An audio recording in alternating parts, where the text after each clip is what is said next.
Pro 3, Jaringan Berita Nasional. To the point. Di To the Point malam hari ini kita akan angkat tema mengenai pemerintah kembali mengadakan mata pelajaran pendidikan Pancasila pada jenjang pendidikan anak usia dini PAUD hingga sekolah menengah atas atau SMA pada tahun ini. Badan Pembinaan Ideologi Pancasila BPIP pun telah meluncurkan buku teks utama pendidikan Pancasila yang akan digunakan dalam proses belajar mengajar. Menteri Koordinator Bidang Pembangunan Manusia dan Kebudayaan Muhadjir Effendi mengungkap, pemerintah kembali menghidupkan mata pelajaran pendidikan Pancasila atas evaluasi terhadap mata pelajaran pendidikan kewarganegaraan PKN. Menurut Muhadjir, penggabungan pendidikan Pancasila ke PKN yang telah berlaku bertahun-tahun membuat materi pendidikan Pancasila kepada murid tidak menonjol. Nah, seperti apa nanti ini bentuk materi pendidikan Pancasila yang kembali diajarkan di sekolah dari tingkat PAUD hingga SMA, kemudian kapan akan dimulai tahun ininya, dan apa target ke depannya. Kami sudah bersama dengan Direktur Pengkajian Materi Pembinaan Ideologi Pancasila, Badan Pembinaan Ideologi Pancasila, BPIP, Aris Heru Utomo. Pak Aris, selamat malam, Pak. Selamat malam, ya. Mas Jaini. Bagaimana? Pancasila. Salam Pancasila. Bagaimana kabarnya, Pak Aris? Alhamdulillah sehat, Mas Jaini. Nanti pendengar juga bisa bergabung sama kita ya, Pak Aris ya. Silakan Anda bisa bergabung bersama kami di 021-352-3172 atau di 021-386-2375 atau di 021-384-4545. Nah, ini kan sebuah kabar baik sebenarnya, Pak Aris. Pendidikan Pancasila kembali diajarkan di sekolah. Apakah seperti zaman saya sekolah dulu, ada pendidikan moral Pancasila atau materinya agak berbeda begitu, Pak Aris? Iya, baik. Selamat malam Mas Jaini dan juga para pendengar semua. Salam Pancasila. Ya, jadi kemarin kami dari BPIP dan Kemendikbudristek melakukan sosialisasi mengenai buku teks utama pendidikan Pancasila untuk jenjang pendidikan dasar dan menengah begitu. Ini merupakan satu buku pendidikan pembelajaran Pancasila yang baru yang selama ini memang sejak reformasi tidak ada lagi pembelajaran Pancasila di bangku pendidikan. Digabung di PKN ya, Pak Aris ya? Iya, direduksi menjadi bagian dari PKN. Dan kemarin juga oleh Pak Menko PMK, Pak Prof. Muhadjir juga memang secara tegas disampaikan bahwa di masa lalu pendidikan Pancasila memang direduksi hanya sekedar sebagai pengetahuan, bagian dari pengetahuan kewarganegaraan. Nah, makanya di dalam buku pendidikan yang baru ini akan dicakup 3 aspek sekaligus. Kemarin juga disampaikan, yaitu aspek kognitif, pengetahuan, afektif, pembentukan sikap, dan psikomotorik, pembentukan keterampilan atau perilaku. Nah, ini nanti tercermin di dalam buku ini sendiri bahwa 30% hanya memuat mengenai dimensi kognitif atau pengetahuan. Dan sisanya 70% ini lebih didominasi oleh dimensi afektif atau pembentukan sikap dan juga diarahkan juga ke psikomotorik. Jadi memang di sini nanti akan sangat besar peran dari para pendidik atau guru-guru pendidikan Pancasila untuk bagaimana memahamkan nilai-nilai, kemudian merefleksikannya di dalam pembentukan sikap dan juga pembentukan keterampilan dan perilaku begitu. Jadi memang ketiga dimensi ini sekaligus yang akan coba dimasukkan di dalam pendidikan Pancasila. Dan ini juga sesuai apa yang disampaikan oleh Kepala BPIP dan juga Pak Menko PMK bahwa sekarang ini bukan hanya sekedar pelajaran Pancasila tetapi pendidikan Pancasila. Jadi itu yang ditekankan Mas Jaini dan para pendengar. Nah, pendengar silakan ya, Anda bisa bergabung bersama kami. Nah, 70%-nya diarahkan untuk pembentukan sikap, Pak Aris ya. Itu kenapa Pak sampai 70% diarahkan pembentukan sikap? Apakah ada evaluasi bahwa selama ini ternyata ketika digabungkan dengan PKN dan berkurangnya pemahaman soal Pancasila, moral, sikap anak-anak generasi muda kita sekarang memang menurun drastis atau seperti apa itu, Pak Aris? Iya, jadi memang selama ini di masa lalu juga pendidikan Pancasila lebih kepada pembelajaran, jadi lebih pada penekanan aspek kognitif, pengetahuan, moral Pancasila, nilai-nilai, tetapi tidak diterjemahkan di dalam praktek atau sikap sehari-hari gitu. Jadi kita di masa lalu mungkin Mas Jaini juga pernah mengalami bahwa kita lebih misalnya diajarkan untuk menghafalkan nilai-nilai Pancasila 36 butir, 45 butir dan lain sebagainya. Tetapi ketika praktek di dalam kehidupan sehari-hari, pelajar misalnya dalam kehidupan berorganisasi di sekolah, di kelas dan lain sebagainya, ini tidak terwujudkan, tidak dilakukan praktek langsung dan hanya sebagai pengetahuan. Nah ini yang coba kita perbanyak sekarang karena aspek kognitifnya sebetulnya kan pengetahuan ini, anak-anak ini sekarang apalagi dengan kemajuan teknologi digital ini, sebetulnya pengetahuan mengenai Pancasila dan lain sebagainya ini bisa didapat dimanapun. Tetapi pembentukan sikap, pembentukan keterampilan perilaku ini memang kan harus dicontohkan, diberi keteladanan dan lain sebagainya. Ini yang memang belum terlihat gitu.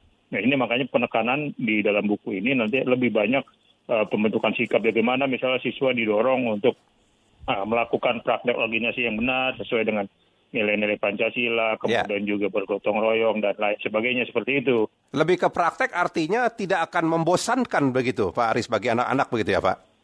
Ya, itu juga salah satu tantangannya karena kan anak-anak sekarang ini kan tentu saja akan membosankan kalau hanya ngomongin Pancasila. Ya, dikasih teori terus pasti bosan itu Pak anak-anak itu Pak. Teori mulu gitu, ini prakteknya kapan? Nah, jadi memang ini yang dicoba kita lakukan, makanya termasuk juga nanti ada praktek-praktek kayak kalau tadi juga disebutkan oleh Pak Mendikbudristek mengenai adanya profil pelajar Pancasila dan proyek-proyek pengembangan profil pelajar Pancasila. Nah, ini salah satunya adalah untuk bagaimana melatih membentuk sikap dan juga membentuk perilaku begitu, bagaimana mereka bisa benar-benar mempraktekkan apa sih nilai-nilai misalnya demokrasi, nilai persatuan, kemudian juga ketuhanan dan lain sebagainya itu secara real di dalam kehidupan mereka sehari-hari baik di sekolah maupun nanti di lingkungan keluarga begitu. Nah, Pak Aris ini kan namanya buku teks utama begitu ya Pak? Dengan kategori buku teks utama ini, apakah nanti penerapan di lapangannya boleh diterjemahkan dengan buku-buku lainnya begitu Pak? Itu bagaimana itu Pak Aris? Jadi sebetulnya kalau berdasarkan undang-undang perbukuan, itu kan ada dua kategori. Pertama adalah buku teks utama dan yang kedua adalah buku referensi. Nah, kalau buku teks utama ini adalah buku wajib yang digunakan di bangku pendidikan, dalam hal ini di jenjang pendidikan dasar hingga menengah atas begitu ya. Jadi ini yang nanti akan menjadi buku utama yang menjadi pedoman para guru untuk mengajarkan pendidikan Pancasila di bangku sekolah. Namun demikian tidak tertutup kemungkinan untuk juga menggunakan buku-buku referensi atau buku-buku penunjang terkait dengan pendidikan Pancasila ini. Sebagai contoh, di akhir tahun lalu di tahun 2022 di bulan Desember sebetulnya kami juga bersama dengan Kemendikbudristek, BPIP dan Kemendikbudristek juga sudah menghasilkan namanya buku referensi pendidikan Pancasila. Nah, mungkin ini belum terlalu terekspos ke publik begitu ya mengenai buku referensi ini. Nah, ini bisa juga menjadi semacam penunjang untuk memahami ketiga aspek tadi, kognitif, afektif, dan psikomotorik yang ada di dalam buku teks utama. Jadi bisa melengkapi itu. Jadi bukan hanya ini, kalau buku teks utama ini sebagai buku yang memang wajib digunakan. Tapi ada buku-buku lain, masuk buku referensi yang dibuat oleh BPIP juga sebelumnya dengan Kemendikbudristek begitu Pak. Artinya ini buku koridornya begitu ya Pak Aris ya? Iya, jadi semacam buku panduan utama lah, materi dasarnya kalau bisa dibilang seperti itu. Iya. Nah pendengar, bagaimana menurut Anda tentang pembelajaran Pancasila, pendidikan Pancasila akan diajarkan kembali di sekolah mulai dari tingkat PAUD sampai SMA. Silakan ya Anda bisa bergabung bersama kami di 0213523172 atau di 0213862375 atau di 0213844545. Nah, ini kan tentu ada target besar Pak Aris ya. Tapi sebelum kita ke target besar, kita temui pendengar dulu ya Pak Aris ya. Ada Pak Anto. Pak Anto di mana ini? Pak Anto, selamat malam Pak. Halo Pak Anto. Halo, selamat malam. Pak Anto di mana ini Pak? Ya, halo, selamat malam. Pak Anto di mana ini Pak? Halo, selamat malam. Di Ponorogo. Oh, di Ponorogo ya. Silakan Pak, langsung saja Pak Anto. Iya, saya pendengar ini mendukung sekali. Bahkan kalau perlu P4 itu diajarkan kembali, Pak. Ya. Ya. Iya, artinya jangan gengsi mengambil dari pelajaran Orde Baru yang baik-baik. Baik. Ya, terima kasih. Ya, terima kasih Pak Anto ya. Waalaikumsalam. Pak Wibi di Makassar. Selamat malam Pak Wibi. Selamat malam. Silakan Pak Wibi. Begini Pak, saya pernah dulu mengikuti P4 Pak. Ya. Iya. P4 kemudian tidak ada lagi. Nah ini yang jadi masalah di negara kita Pak. Itu gaji pemerintah jadi kebijakan. Ini kayak membosankan kalau begini Pak. Sudah baik-baik, gaji pemerintah kemudian dihilangkan, diganti. Kemudian kalau mengenai praktek Pak, ya saya harap praktek itu sila yang kelima itu praktekkan dulu lah. Terima kasih. Baik, terima kasih. Berikutnya ada Mbak Yanti di Toli. Mbak Yanti, malam juga. Ya, halo selamat malam Bung Rey. Silakan Mbak Yanti. Waalaikumsalam warahmatullahi wabarakatuh. Ya, yang pastinya sebagai orang muda apresiasi banget ini ya. Mendukung banget ini, semoga bisa direalisasikan dan lebih optimal lagi nanti ke depannya. Bapak, kalau waktu zaman saya SMA itu ini masih PPKN. Itu misalkan hari ini kita dapat teori ya, pelajaran PPKN berikutnya kita itu ada diskusi, jadi bagi-bagi kelompok. Jadi murid-murid itu dikembangkan kreativitasnya gimana cara diskusi masalah PPKN itu, Pancasila. Ya itu mungkin bisa dibangkitkan lagi itu Pak yang seperti itu. Biar mereka lebih paham begitu, murid-murid bisa lebih paham ya, mungkin seperti itu Bapak. Terima kasih. Baik, terima kasih Mbak Yanti di Toli. Ya, wassalamualaikum warahmatullahi wabarakatuh. Ada 3 pendengar dulu tadi, silakan Pak Aris bisa ditanggapi Pak. Iya, terima kasih Mas. Ya ini terima kasih untuk Pak Anto di Ponorogo, Pak Wibi di Makassar dan Ibu Yanti. Ya, ini di Toli. Di Toli ya. Iya. Kalau untuk Pak Anto, Pak Wibi ini mungkin pertanyaannya sama mengenai perlunya kembali kita mengajarkan P4 begitu dan jangan malu-malu dengan hal-hal yang baik di masa lalu. Ya, saya sependapat Pak Anto dan Pak Wibi. Jadi memang di dalam prakteknya sebetulnya kita banyak juga belajar dari bagaimana kita melakukan pendidikan Pancasila di masa lalu begitu ya. Cuma memang seperti disampaikan oleh juga Pak Menteri dan Kepala BPIP, memang di masa lalu lebih banyak aspek kognitifnya, aspek pengetahuan tanpa walaupun sudah ada sebetulnya aspek afektif gitu ya, psikomotorik, tapi mungkin tidak terlalu dominan. Nah, makanya pola ini yang coba kita kembangkan, kita benahi supaya hal-hal yang terkait dengan pendidikan Pancasila khususnya kepada generasi muda ini bisa menjadi lebih baik begitu, apalagi kan fakta memperlihatkan bahwa sejak reformasi sebetulnya praktis tidak ada lagi pembelajaran Pancasila di ruang publik selama hampir 2 dekade gitu ya, selama hampir 20 tahun pembincangan mengenai pendidikan Pancasila, pembumian Pancasila itu baru mulai kembali ketika pemerintah mengeluarkan Kepres nomor 24 tahun 2016 tentang hari lahir Pancasila. Kemudian diikuti dengan keluarnya peraturan presiden nomor 57 terkait dengan pembentukan unit kerja presiden. Dan di tahun 2018 dibentuknya BPIP melalui peraturan presiden nomor 7 tahun 2018. Nah ini perbincangan mengenai Pancasila baru hadir kembali di ruang publik dan ini kemudian diikuti dengan sekarang ini memberlakukan kembali pendidikan Pancasila melalui peraturan pemerintah nomor 4 tahun 2022 tentang standar nasional pendidikan. Nah, di sini dimasukkan pendidikan Pancasila sebagai salah satu pendidikan utama selain pendidikan agama, bahasa dan kewarganegaraan begitu. Jadi ini memang yang menjadi bagian tersendiri dari pendidikan. Ini juga bagian untuk kembali melakukan pendidikan Pancasila ke generasi muda, khususnya ke kalangan pelajar begitu ya.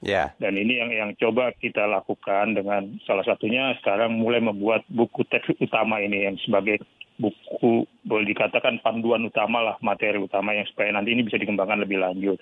Nah, memang dalam metodenya seperti tadi saya sampaikan bahwa 70% adalah aspek afektif begitu ya.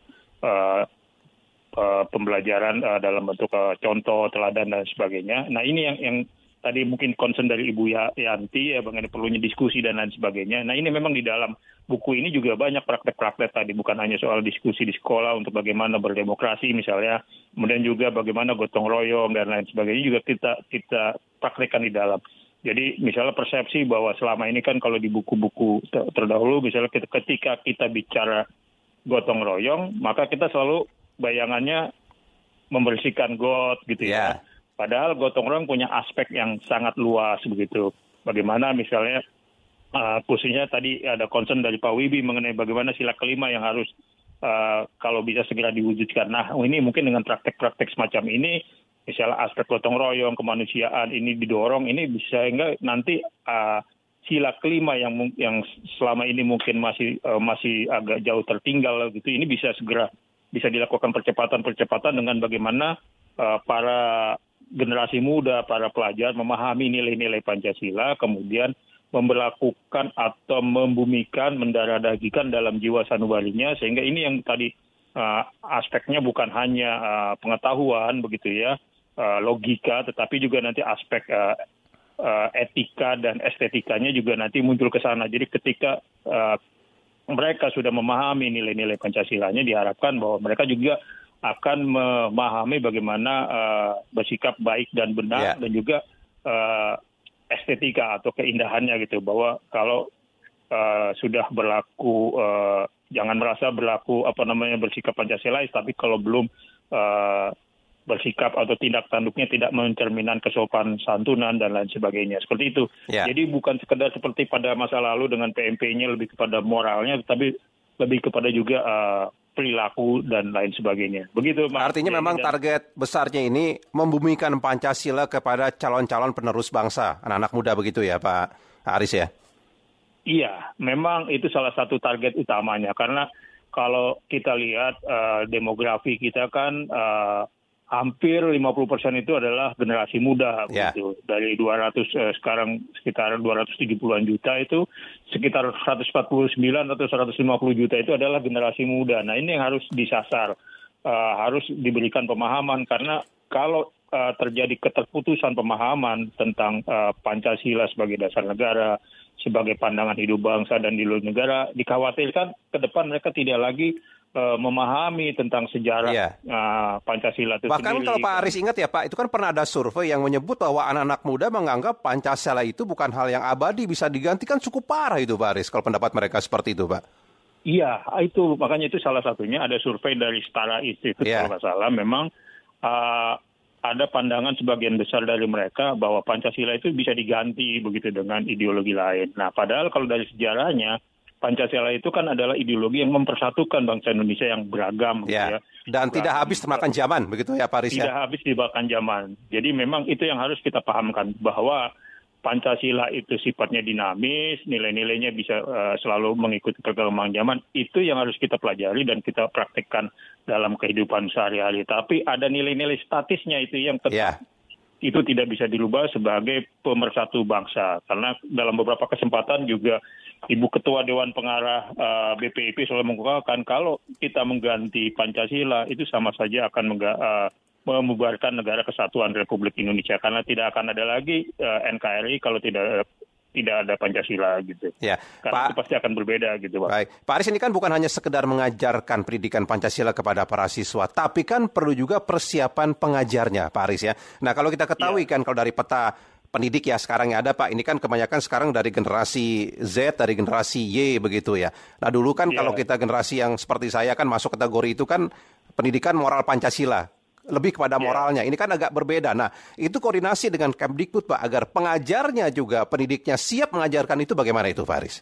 Iya, jadi dalam hal nanti praktek di lapangan terkait dengan buku teks ini kan, ini buku teks ini sebetulnya buku teks utama ini baru langkah awal bagaimana kita menyiapkan materi pendidikan Pancasila bagi pelajar. Tapi juga yang tidak kalah penting adalah bagaimana membekali, memberikan pengetahuan, mengupgrade para pengajar, tenaga pendidik gitu. Ini juga diperlukan. Makanya di dalam buku teks utama ini sebetulnya yang mungkin belum sempat terinfokan bahwa bukan hanya buku untuk siswa, tetapi juga ada buku untuk guru. Oh, ada juga panduan bagi guru ada begitu ya? Gurunya, ya. Jadi kan ini kita membuat dari kelas 1 sampai kelas 12 begitu ya. Jadi ini sebetulnya yang sekarang terbit ini bukan hanya 12 buku dari kelas 1 sampai kelas 2 untuk siswa, tetapi ada juga buku untuk guru dari kelas 1 sampai kelas 12. Jadi ada yang sekarang ini terbit kan sebetulnya 24 buku begitu. Nah, kalau sebelumnya di buku referensi ada juga semacam buku panduan untuk tenaga pendidik anak-anak usia 3-4 tahun dan 5-6 tahun. Tapi itu di buku referensi. Kalau di buku utamanya kita tidak memasukkan itu karena jenjang pendidikan dasar, sementara ini kita gunakan yang SD sampai SMA. Nah, ini memang tantangannya bagaimana mengupgrade, mengembangkan pengetahuan para tenaga pengajar yang memang selama ini boleh dikatakan mereka yang mengajarkan pendidikan kewarganegaraan. Jadi mereka pola pikirnya masih bagaimana mengajarkan pendidikan kewarganegaraan. Padahal dalam konsep sekarang ini pendidikan kewarganegaraan itu bagian dari pendidikan Pancasila gitu. Jadi memang pendidikan Pancasilanya dulu yang utama, baru kewarganegaraan hanya sebagian. Jadi dibalik pola pemikirannya. Nah ini tantangannya bagaimana mengembangkan atau mengupgrade pengetahuan para tenaga pengajar. Nah ini memang perlu kerjasama yang apik antara Kemendikbud, bukan hanya Kemendikbud sebetulnya, tetapi juga Kementerian Agama. Karena tidak sedikit pendidikan-pendidikan itu atau lembaga-lembaga pendidikan Islam yang bukan hanya Islam sebetulnya, banyak lembaga-lembaga pendidikan keagamaan yang diatur atau dibina oleh Kementerian Agama. Sehingga kemarin di dalam acara sosialisasi kami juga mengundang Menteri Agama yang diwakili oleh Pak Wakil Menterinya untuk bagaimana mereka merencanakan pengembangan atau pemahaman para tenaga pengajar di masa depan. Nah, mereka kemarin juga menyampaikan Pak Wakilnya. Jadi memang harus ada sinergi dari sisi materi, penguatan kebijakan dan lain sebagainya dari BPIP, di bawah kemudian untuk Kemendikbud dan Kemenak di bawah koordinasi juga Pak Menko PMK. Ini bagaimana nanti sama-sama melakukan upgrading. Makanya kemarin salah satu yang ditekankan oleh Pak Menko adalah segera melakukan upgrade besar-besaran kepada tenaga pengajar begitu. Karena kuncinya di sini juga ini, Pak Aris. Pengajar itu ya Pak, pendidik itu ya Pak, untuk menerapkannya ke anak-anak begitu ya? Ya benar sekali. Karena buku atau materi sebagus apapun, kalau penyampaiannya kurang tepat atau kurang pas, itu pesannya mungkin tidak terlalu maksimal begitu. Sehingga di sini peran tenaga pengajar, sebetulnya di sini tenaga pengajar di sini bukan hanya guru-guru PPKN atau guru-guru pendidikan Pancasila, tetapi sebetulnya semua guru. Semua guru harus paham begitu ya Pak Haris. Baik guru IPA, IPS dan lain sebagainya harus memahami. Apalagi misalnya guru IT juga harus memahami bagaimana bisa menyampaikan materi-materi Pancasila ini dengan baik dan benar sesuai dengan buku yang sudah diterbitkan begitu. Jadi memang upgrading-nya ini memang pertama diarahkan untuk guru pendidikan Pancasila ya. Karena tentunya mempertimbangkan faktor prioritas dan anggaran dan sebagainya. Tetapi juga sebetulnya ke depannya juga harus melibatkan semua guru, tenaga pendidik. Bahkan mungkin para pengelola sekolah pun juga harus diberikan pemahaman. Sehingga mereka bukan hanya mengajar di depan kelas, tapi mungkin bisa membuat kebijakan yang sesuai dengan pembelajaran atau pendidikan Pancasila begitu Pak Jaini. Targetnya kapan akan mulai dilaksanakan pengajaran pendidikan Pancasila di sekolah-sekolah, Faris? Iya, kalau targetnya mulai tahun ajaran ini. Oh, tahun ajaran ini. Tahun ajaran 2003-2024 ini. 2023-2024. Jadi sebetulnya di bulan Agustus ini diharapkan sebetulnya buku-buku ini sudah bisa diketahui oleh publik begitu. Nah ini memang Kemendikbud sekarang ini sedang menyiapkan bagaimana ini bisa segera dicetak dan bisa diterima oleh para tenaga pendidik di seluruh Indonesia. Makanya kemarin dalam acara sosialisasi buku teks utama ini, kami utamanya mengundang seluruh kepala dinas pendidikan di Indonesia. Jadi ada lebih dari 500 kepala dinas pendidikan provinsi, kabupaten, dan kota yang kami undang untuk hadir di dalam acara ini supaya mereka bisa mendapatkan informasi langsung dari tangan pertama mengenai hadirnya buku ini dan mereka punya pemahaman untuk bagaimana mengembangkan strategi nanti ke depannya untuk, tadi salah satunya adalah bukan hanya sekedar melaksanakan atau mempraktekkan buku ini di lapangan, tetapi juga bisa mendorong, membantu upgrade para guru. Karena kan sebagaimana kita ketahui bahwa pengelolaan pendidikan di daerah itu kan ada berbeda-beda gitu ya.